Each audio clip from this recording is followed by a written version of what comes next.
Welcome to Hip Hop Now Podcast. If you're from the future, you know what to do. Get your ass out of here. Don't disrespect the legend. Hip hop is here to stay.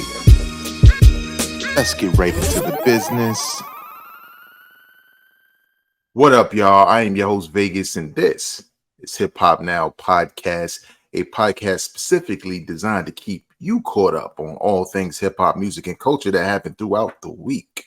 Big shout out to the Patreon supporters over at patreon.com/hiphopnow. And if you would like to learn what that's all about, click the link in the description of this episode. 50 years of hip hop, we're going to say that for the whole year, so back down. One thing I want to say, I recently appeared on Apartment 5B podcast with the homie Kill, and he talked about not really liking the fact that people who don't typically support hip hop or even talk hip hop all of a sudden now have all these things to say, right? Anyone on a rant, and you can check that out when it's available. But there was a thought that I had on the birthday of hip hop that and I didn't want to make a whole episode about it, nothing like that, but I just want to say it right here, right now. If you subscribe, you get the goods. You know what I'm saying?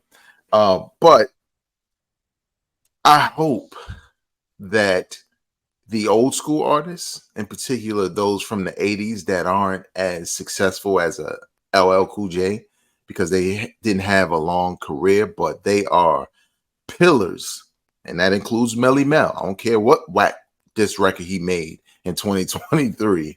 Melly Mel is a pillar in hip hop. He's a legend in hip hop to be respected. But I hope they can get work after this is all said and done, because I remember right before all of this celebration, I just was wondering, like, what are these dudes even doing? They weren't getting the exposure like that. You see Rakim every now and again post a show video. Rakim was getting a lot of work, and a couple of others, but there's just some, like, they just really haven't been on a stage like that, or at least on a stage where you can see them frequently, right? Without being somebody who's just following them. So I hope the work continues for these legends, because to me, it's nice to look at it and say, oh, it's 50 years of hip hop, and use it as a cash grab because hip hop is so popular in 2023. But I just wonder, in 2024, will, groups like Grandmaster Flash and Furious 5, Kumo D, will all these people still get work? Not necessarily saying they want to. I guess some of them would want to, but it would be dope if they could continue to get work. Because again, I said it on this podcast on more than one occasion, we tend to overlook the legends in hip hop, whereas legends in other genres of music can sell out stadiums, and they could be in their 70s and still sell out because of the support. And I'm just hoping that there are people, and more people, who are introduced to them and their music, and they see the connection between, what was and what is, and they just support them going forward. That's all I'm saying. That's my note. Let's get right into the business, though. Oh, first of all, no, I messed up. We're going to keep that. Big shout out to hiphopdx.com, thesourcemagazine.com, couple of podcasts, and a couple of places where I'm getting some of these stories from. Let's get right into the business. Now, this is coming from hiphopdx.com. The title reading, 52-year-old DJ wins DMC championship after 36 years of trying. Now, that is crazy to even imagine. And for those who don't know, what is the DMC championship? It's kind of like battling for DJs. You know what I'm saying? And it's been around for years. As you can see, this man has been trying for 36 years straight. It might have been trying the entire time it's been in its existence. I don't know that for a fact, but let's read a little bit more. So, a 52-year-old DJ has been crowned the champion of UK's most prestigious DJ competition after having first entered the event back in 1987. Good Lord. Ooh, he said, what, 36 years. Meyer Lloyd, I think, or Mayor Lloyd, I'm not sure how you pronounce his name, forgive me, was deemed the victor of the DMC UK Championships on August 18th, 36 years after he first tried to take home the trophy. Lloyd, who goes by the DJ moniker, who Whackman? Come on now. Come on. Just what happened to Bobby? Like, yeah, DJ Bobby. What happened? Okay. Monica Hugh Wackman is a hip hop music teacher. Oh wow, he's a hip hop music teacher. All right, let's see if we can get a quote from him real quick. I've entered the Techniques DMC UK Championships lots of times. The first being at Martha's Vineyard and back in 1987. This was my sixth attempt. I'd come runner up 3 times already and had all but given up. That's dope. I'm not going to read it anymore. So y'all can check that out at hiphopdx.com, to be honest, because there is more to be read there. What I like about this story, for the most part, is the fact that this man is a hip hop head and a competitor. And when I say he's a hip hop head, I mean, sure, there's plenty of hip hop heads out there who can and can't DJ. But for him to have enough passion to keep trying after originally entering in like 1987, it shows that, it was all worth it. Now, originally, I ain't going to lie. When I saw 36 years, I thought he tried every year and lost every year until now. But that's not the case. He tried 6 times out of the 30 years. I guess. Seems weird, but at the end of the day, man, I think it's dope that he was able to walk away with the chip, even at this stage in his career or in his life, I should say, because I could feel him saying, like, as most people, I gave up. I'm not even trying. I'm just not going to win. But determination, and probably because in the very beginning, I'm guessing, he probably wanted it so bad, and it was probably so disappointing not to get it, that when he entered, I guess, this final time, he probably was at a space like, whatever. I just like entering the contest at this point. So maybe that was the case, but I think it's dope that he actually was able to walk away with the W this time. So salute to him. Benzino speaks on his time with the Source magazine, among other things. And he says, and I quote, "I was an asshole sometimes during my tenure at the Source." Now, Benzino appeared on an episode of My Expert Opinion, which is Math Hoffa's podcast. You can watch it on YouTube. It may be available in audio form. I tend to listen to that or watch that more than I ever done Drink Champs or whatever, just because they tend to have some of the same guests, but I like some of the questions coming from this group of individuals as opposed to just Nori or the nonsense with Joe Budden. I can't do the personality stuff. What I like, and I'm gonna just go off on a small tangent, what I like about Math Hoffa's podcast is it's a group of dudes who are curious, right? They had Kid and Play on not too long ago, and all their questions come from a place of curiosity. I mean, you see it when they ask the question, and me as a listener and as a viewer, I'm curious too. And that's the job of the person interviewing the guest, right? Is to be curious. Now, not to say that everybody else isn't, but then sometimes there's some people who are performing as a host when in certain instances you want the tea, right? So you want this guy or this girl to ask the question that's on your mind. And I think they do a great job of that. But when it comes to Benzino, he said, I had to learn and grow into this because I did not grow up with this. I grew up with other ish. So I'm an a-hole sometimes, and I know that. I wasn't right, and that's not the way to be, you know. You have to try to stay in your lane in certain things. But I was transitioning, and to this day, people still think, I'm an a-hole. I'm gonna stop you right there, Benzino. You know why we still think you're a hole? Because you are. That's why. And I think it's much easier to admit these things when you have fallen from grace. Now, there's some who say, yo, he got more bread than you. I don't care. See, I have to care about statements like that in order for them to really affect me. But a spade is a spade. You know what I'm saying? If we playing that kind of game. Bars, I think. Uh, but I say this because when you look at Benzino's time at the Source magazine, he destroyed something that was near and dear to hip hop fans in general.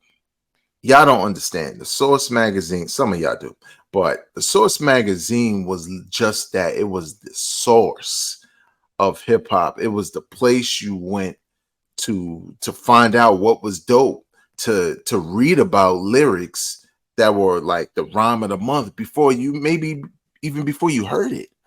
You know what I'm saying? So it was a great way. The Boondocks started there. Like, come on, man. There's just so much uh history and culture when it came to the Source magazine. And over the years, they became biased from an East Coast standpoint, and then they became even more biased from a Benzino standpoint, which he put his personal feelings in the way of the content. I mean, there were times there was like all of these Made Men ads and Benzino ads, and whoever he was cool with was going to get 5 mics. Like, it was some questionable 5 mics. Now, don't get me wrong. In the past, there were some questionable 5 mics that didn't happen. But that was based off of, whoever was reviewing and their opinion, to be honest. But when Benzino took over, you couldn't trust it. You know what I'm saying? You just couldn't trust what you were reading, what you were seeing. And the open feud with like Eminem, from which he talked about this, but you can watch this on Math Hoffa's podcast. He talked about, what's the name of the door? Nail in the Coffin. When him and Eminem were going back and forth on some rhyming stuff, and Eminem made Nail in the Coffin, it was over. Look up that diss record. That's one of probably the most forgotten diss records of all time, mainly because it was against Benzino. And nobody really respected him lyrically, even though the almighty RSO, I kind of rock with them. I like some of the joints they had. But he was just looming over a magazine that used to feel like it was for hip hop heads in general. And that's where Double XL started to kind of, it started to rise as a result, because it was like, okay, the Source ain't the Source, but Double XL is kind of doing what I used to get from the Source. So I'm going to go over there. So it's kind of terrible because he was unapologetic about it, probably for a while. And he did his he did his reality show stuff, and that was for bread. I think he was, well, I don't know, that's Peter Guns with Cheaters or whatever, but basically that man is not in demand for anything beyond jokes. Right at the end of the day.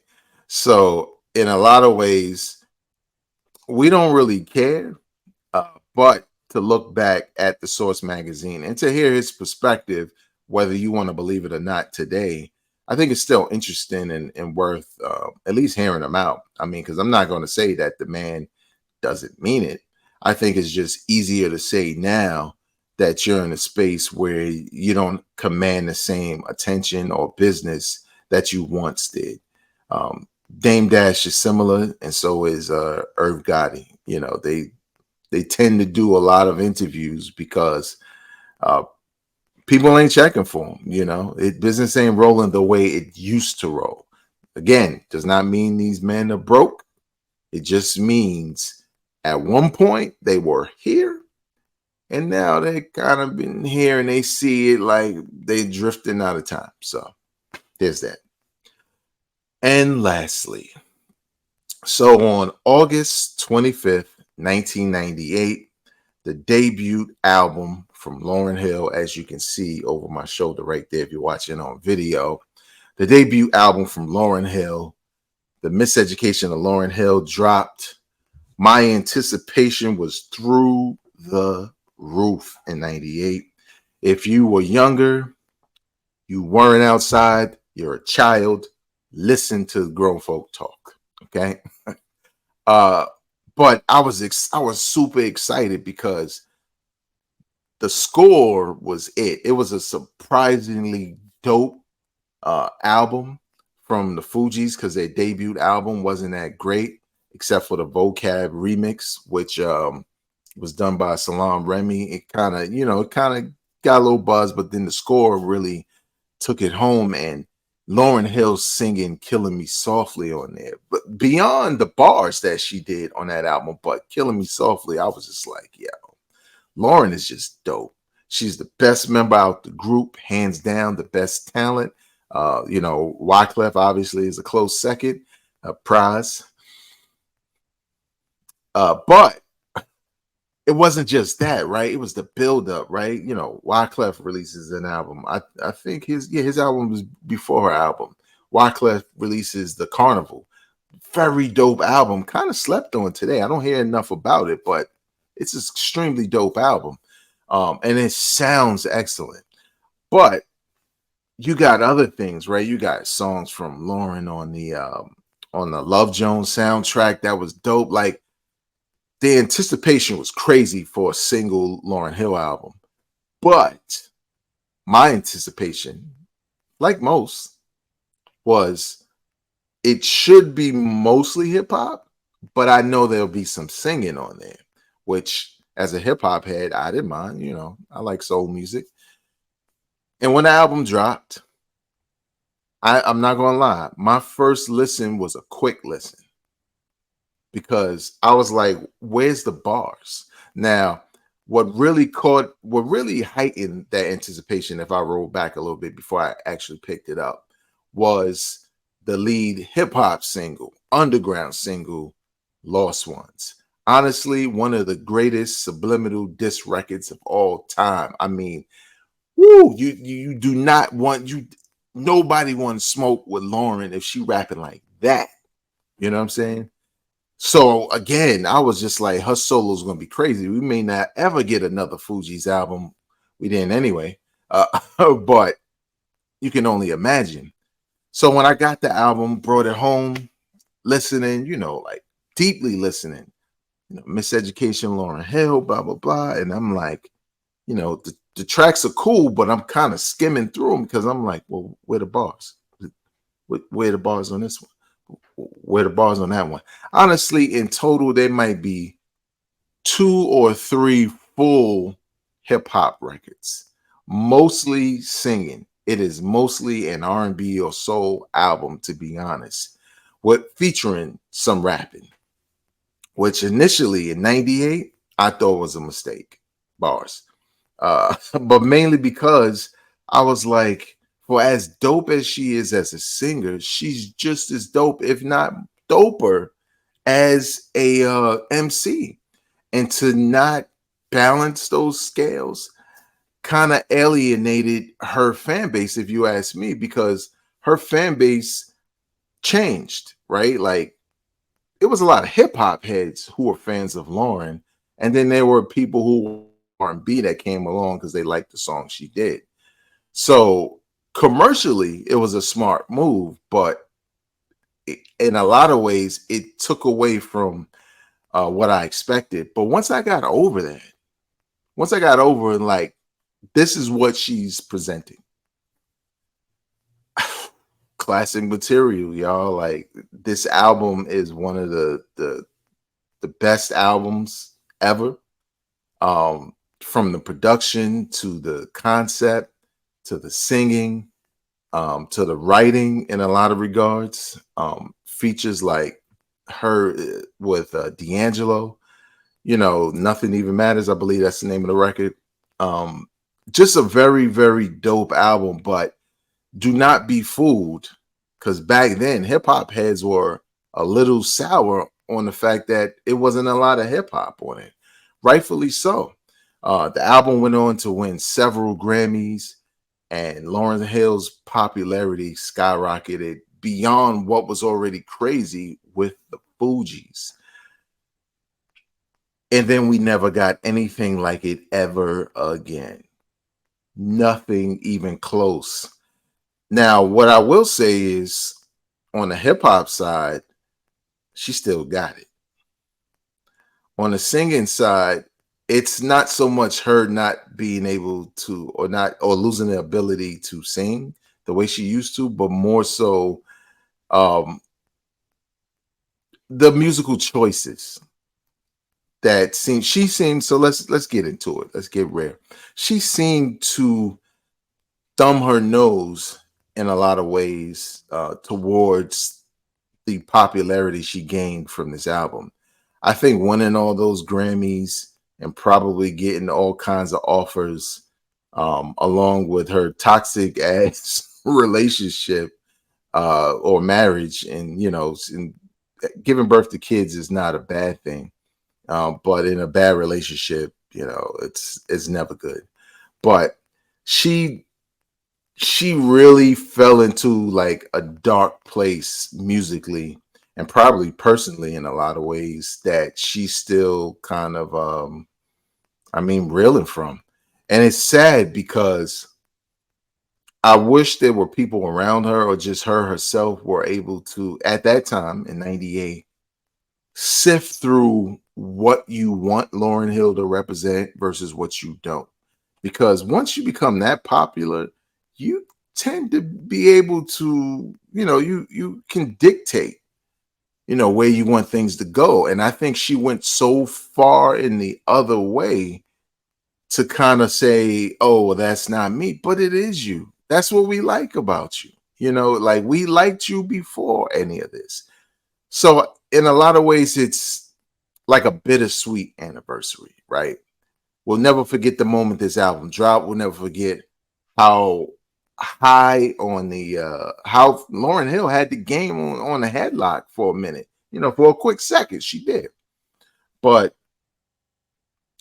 the fact that it didn't culminate in more music like this, it's sort of like, it's kind of disappointing. But we always have albums like that to go back to. And if you've never heard it, I think you should check it out.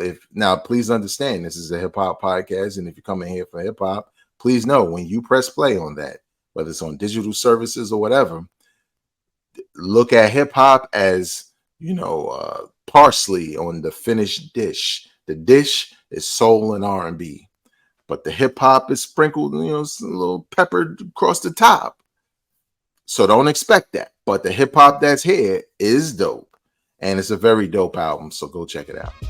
That's going to do it for me. You can follow me on Instagram, Twitter, TikTok, Spill, at Vegas World INC. Also know this podcast is available wherever you listen to podcasts in audio form, but also now available for 50 Years of Hip Hop on YouTube. All you got to do on YouTube or podcasting platforms is search for Hip Hop Now Podcast, subscribe, and stay locked into weekly hip hop content. And most importantly, what I need you to do, if you enjoy it, is share it with people you also know would enjoy this kind of content.